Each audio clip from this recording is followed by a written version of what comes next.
لیکن رب ذوالجلال نے تمہیں توفیق دی ہے کہ تم آج کے دن اللہ کا شکریہ ادا کرنے کے لیے مدرسے میں آگے ہو۔ جو قومیں نعمت کے اوپر شکریہ ادا کرتی ہیں وہ کبھی ضائع نہیں ہوتی، اور کبھی وہ نہ مفلوج ہوتی ہیں اور نہ ہی وہ ہلاکت کی نظر ہوتی ہیں، بلکہ جو نعمت کا شکریہ ادا کرتے ہیں اللہ انہیں اور بھی زیادہ عطا فرماتا ہے۔ یہ دھرتی جو ہمیں نصیب ہوئی، جو ہمارے بزرگوں کی کاوشوں سے ملی، جو ہمارے علماء کی محنتوں سے ملی، جو ہندوستان کے صوفیوں اور متقیوں کی دن رات اور شب و روز کی کوششوں سے آج ہمیں آزاد وطن نصیب ہوا۔ کئی جانیں جام شہادت نوش کر گئیں، تب جا کر آج امن کے ساتھ ہم پنکھوں اور ایسیوں کی ٹھنڈک میں بیٹھ کر قرآن کی تلاوت کرنے لگے اور قرآن کی تحفیظ کرنے لگے، قرآن کی دولت سے اپنے سینوں کو محفوظ کرنے لگے۔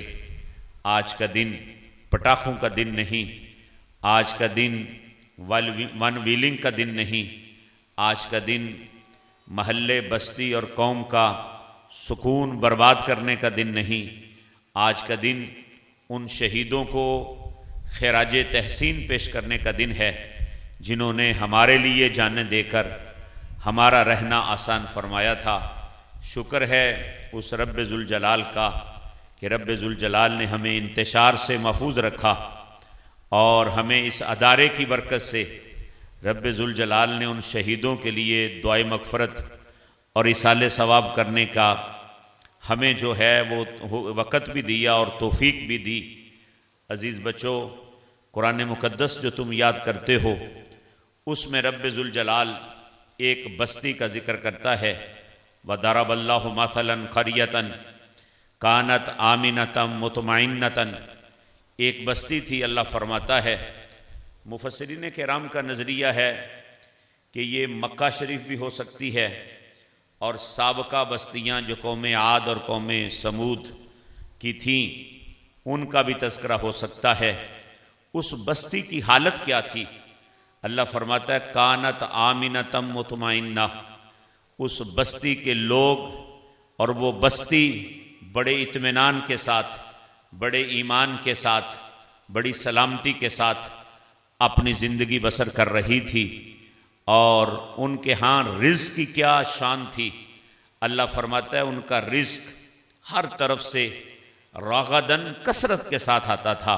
تھوڑا بہت اس بستی میں رزق نہیں تھا، بلکہ مالی خوشحالی تھی، تجارت عام تھی، کھانا پینا عام تھا، رہن سہن عام تھا، مکان کوٹھیاں عام تھیں، کسی قسم کی اس میں کوئی کمی نہیں تھی۔ لیکن رب ذوالجلال نے ان کے اوپر آزمائش کے پرچے ڈالے۔ ہوا کیا؟ انہیں خوف کا لباس پہنایا گیا، انہیں بھوک کا لباس پہنایا گیا، خوف اور بھوک ان کے اوپر طاری کی گئی۔ سوال پیدا ہوتا ہے، اتنی شاندار بستی تھی، اتنا عظیم کاروبار تھا، اتنی تجارت تھی، اتنی خوشحالی تھی، اتنا امن تھا، اتنا سکون تھا، یہ بربادیاں کیوں آئیں؟ یہ تباہیاں کیوں آئیں؟ انہیں کیوں بھوک کا لباس پہنایا گیا؟ انہیں کیوں خوف کا لباس پہنایا گیا؟ بھوک کے لباس کا مطلب یہ ہے تجارت ویران ہو گئی، کاروبار اجڑ گئے، بستی میں کھانے کے لیے کوئی چیز ملتی نہیں، اوپر سے دشمن کا خوف بھی رہتا ہے، کوئی ادھر سے نہ حملہ کر دے، کوئی ادھر سے نہ حملہ کر دے، کوئی ادھر سے نہ حملہ کر دے۔ یا اللہ، ان لوگوں نے جرم کیا کیا تھا؟ جس بستی میں تو نے اطمینان دیا تھا، جس بستی میں تو نے سکون دیا تھا، جس علاقے میں تو نے اپنی رحمتوں کا نزول کیا تھا، اب وہ عذاب کے اندر تبدیل کیوں ہوا؟ اب انہوں نے جرم کیا کیا جس کی وجہ سے تو نے اپنی نعمت کو واپس لے لیا تھا، جن کی وجہ سے خوشحالیاں جاتی رہیں اور انہیں کئی کئی دن فاقوں میں زندگی گزارنی پڑی، ان کے کاروبار جو ہیں وہ ٹھپ ہو گئے۔ رب ذوالجلال قرآن میں فرماتا ہے جرم ان کا یہ تھا، فکفرت، انہوں نے کفر کیا ہے۔ یا اللہ کس بات کا؟ فرمایا بِأَنْعُمِ اللَّهِ، اللہ نے جو نعمت ان کو دی تھی اس پر وہ کفر کرنے لگے، ناشکری کرنے لگے، اب اپنی منمانی کی زندگی گزارنے لگے۔ چاہیے تو تھا کہ نعمت کے اوپر شکریہ ادا کرتے، چاہیے تو تھا کہ اللہ کی رحمت کے اوپر پھر اس کے ہاں سجدے کرتے۔ شکریہ کا مطلب یہ نہیں کہ بندہ کہے ہاں اللہ کا بڑا شکر ہے، اللہ کا بڑا شکر ہے، یہ بھی شکر ہے۔ شکر کا مطلب یہ ہے کہ جن کاموں کے کرنے کا اللہ پھر حکم دیتا ہے وہ کام کیے جائیں، اور جن کاموں سے اللہ منع فرماتا ہے ان کاموں سے منع ہو جائیں۔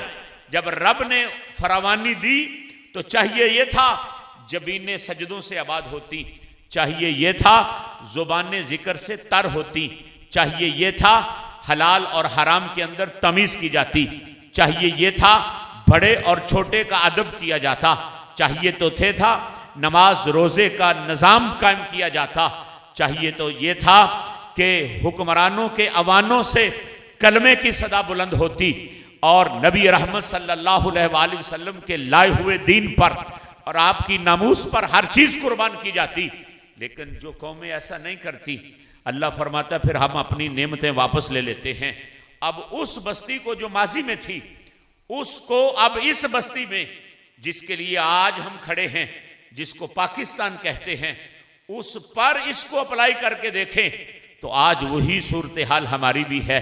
نعمت ہمیں بھی ملی تھی، پاکستان کی شکل میں اپنا خطہ ملا تھا، اپنی پاک مٹی ملی تھی، نام بڑا پاکیزہ تھا، رکھنے والوں نے بڑی سوچ سمجھ سے پاکستان رکھا تھا۔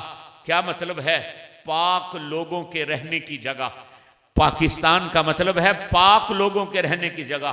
آپ جاتے ہیں قبرستان، مردے وہاں پر دفن ہوتے ہیں اور ہم ان کو قبرستان، اس جگہ کو قبرستان کہتے ہیں، قبرستان، اور اس جگہ کو پاکستان کہتے ہیں۔ کیا مطلب؟